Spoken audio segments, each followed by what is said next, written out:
Assalamualaikum warahmatullahi wabarakatuh. Saya Alfi Laili, NIM saya belakangnya 047. Di sini saya menjelaskan terkait prosedur dan syarat pendirian koperasi syariah dan konvensional. Yang pertama ada prosedur dan syarat koperasi syariah. Ada koperasi syariah primer dibentuk oleh sekurang-kurangnya 20 orang yang memenuhi persyaratan untuk menjadi anggota koperasi, dan orang-orang dimaksud mempunyai kegiatan usaha dan atau mempunyai kepentingan ekonomi yang sama. Yang kedua ada koperasi syariah sekunder dibentuk oleh sekurang-kurangnya 3 koperasi yang sudah berbadan hukum dan harus memenuhi persyaratan dan kelayakan usaha serta manfaat pelayanan kepada anggotanya. Yang ketiga ada koperasi syariah tingkat primer dan sekunder, dilaksanakan sesuai dengan ketentuan dalam Peraturan Pemerintah Nomor 4 Tahun 1904 tentang persyaratan dan tata cara pengesahan pendirian dan perubahan anggaran dasar koperasi.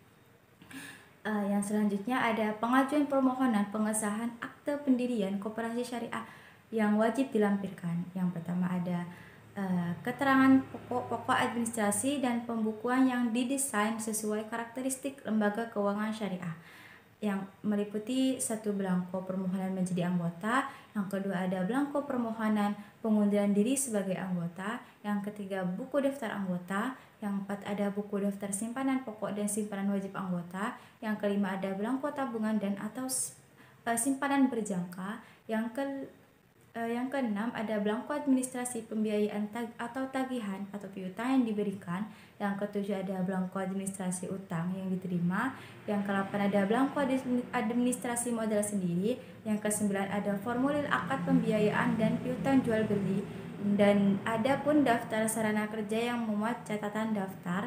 Yang pertama ada kantor, meja dan kursi, yang kedua ada komputer dan alat hitung, yang ketiga ada tempat penyimpan uang atau berkas, yang keempat ada tempat penyimpan buku administrasi dan pembukuan. Dan selanjutnya ada prosedur dan syarat pendirian koperasi konvensional. Ada rapat pembentukan koperasi untuk koperasi primer didirikan oleh minimal 20 orang anggota, sedangkan untuk koperasi sekunder didirikan oleh minimal 3 koperasi primer. Hasil kesepakatannya dituangkan dalam berita acara. Yang kedua ada pembuatan akte pendirian koperasi di notaris. Dalam akte pendirian koperasi memuat anggaran dasar yang sekurang-kurangnya menjadi hal berikut: daftar nama pendiri, nama dan tempat kedudukan, maksud dan tujuan serta bidang usaha, ketentuan mengenai keanggotaan, ketentuan mengenai rapat anggota, ketentuan mengenai pengelola, ketentuan mengenai permodalan, ketentuan mengenai jangka waktu berdirinya, ketentuan mengenai pembagian sisa hasil usaha, ketentuan mengenai sanksi, pengajuan permohonan pendirian koperasi kepada Menteri Koperasi, pengesahan akte pendirian koperasi, dan pengumuman pendirian koperasi di Berita Negara Republik Indonesia. Saya akan menjelaskan tentang kinerja koperasi konvensional dalam pasar. Yang pertama dalam pasar barang. Koperasi menawarkan barang hasil dari kegiatan usaha koperasi dan dapat melakukan permintaan produk guna kepentingan anggota atau koperasinya itu sendiri. Yang kedua ada pasar tenaga kerja. Pasar tenaga kerja merupakan pertemuan antara permintaan dan penawaran tenaga kerja. Koperasi membutuhkan tenaga kerja untuk kegiatan operasionalnya terlepas dari anggotanya sendiri. Yang ketiga ada pasar uang, merupakan permintaan dan penawaran uang dalam jangka waktu tertentu, dan terjadi peminjaman dan berakhir dengan hutang piutang. Yang keempat ada pasar modal. Koperasi membeli surat-surat berharga di pasar modal jika memang ada dana yang menganggur dan sementara waktu tidak dapat diinvestasikan dalam proses produksi di unit usaha koperasi atau unit usaha anggota, dan keputusan pembelian saham itu disetujui oleh anggota untuk kepentingan koperasi sendiri. Yang kelima ada pasar luar negeri. Koperasi melakukan ekspor impor untuk mendistribusikan produknya. Kinerja koperasi konvensional dalam struktur pasar. Yang pertama ada koperasi dalam pasar monopolistik. Pasar persaingan monopolistik yang dapat diartikan sebagai pasar monopoli yang bersaing dapat disimpulkan bahwa dikatakan berada dalam keadaan bersaing apabila dalam pasar tersebut terdapat ciri-ciri persaingan dan ciri monopoli, yaitu Yang pertama, banyak penjual atau pengusaha dari suatu produk yang beragam. Yang kedua, produk yang dihasilkan tidak homogen. Yang ketiga, ada produk substitusinya atau yang dapat digantikan penggunanya secara sempurna oleh produk lain. Yang keempat, keluar masuk atau industri relatif mudah. Yang kelima, harga produk tidak sama di semua pasar tetapi berbeda-beda sesuai dengan keinginan penjualnya. Yang keenam, pengusaha dan konsumen produk tertentu sama-sama bersaing, tetapi persaingan tersebut tidak sempurna karena produk yang dihasilkan tidak sama dalam banyak hal. Yang kedua, ada koperasi dalam pasar monopoli. Hanya ada satu perusahaan atau penjual suatu produk di pasar yang bersangkutan. Koperasi akan sulit menjadi pelaku monopoli di masa yang akan datang secara lokal, regional, ataupun nasional. Dengan titik pandang dari prospek yang akan datang, struktur pasar monopoli tidak baik memberi harapan bagi koperasi. Selain tuntutan lingkungan untuk menghapus yang bersifat monopoli, pasar yang akan dihadapi akan semakin terbuka untuk persaingan. Yang ketiga, ada koperasi dalam pasar persaingan sempurna.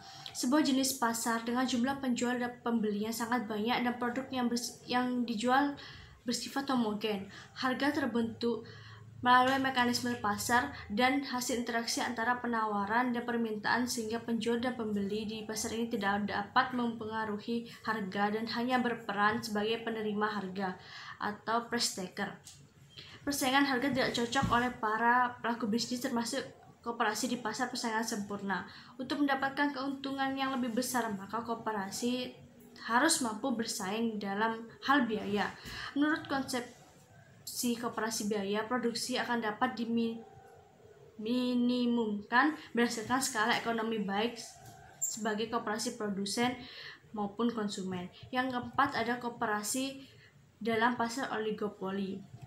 Oligopoli adalah struktur pasar di mana hanya beberapa perusahaan yang menguasai pasar. Banyak koperasi di pasar yang telah mapan masih sangat terbatas. Hal ini menunjukkan bahwa koperasi telah berada di struktur pasar oligopoli, yaitu struktur pasar di mana hanya terdapat beberapa penjual, yang menyebabkan kegiatan penjual yang satu mempunyai peranan penting bagi penjual yang lain. Jika koperasi berproduksi dengan kemampuan yang rendah, maka koperasi akan cepat tersingkir dari pasar oligopoli karena disebabkan banyaknya pesaing.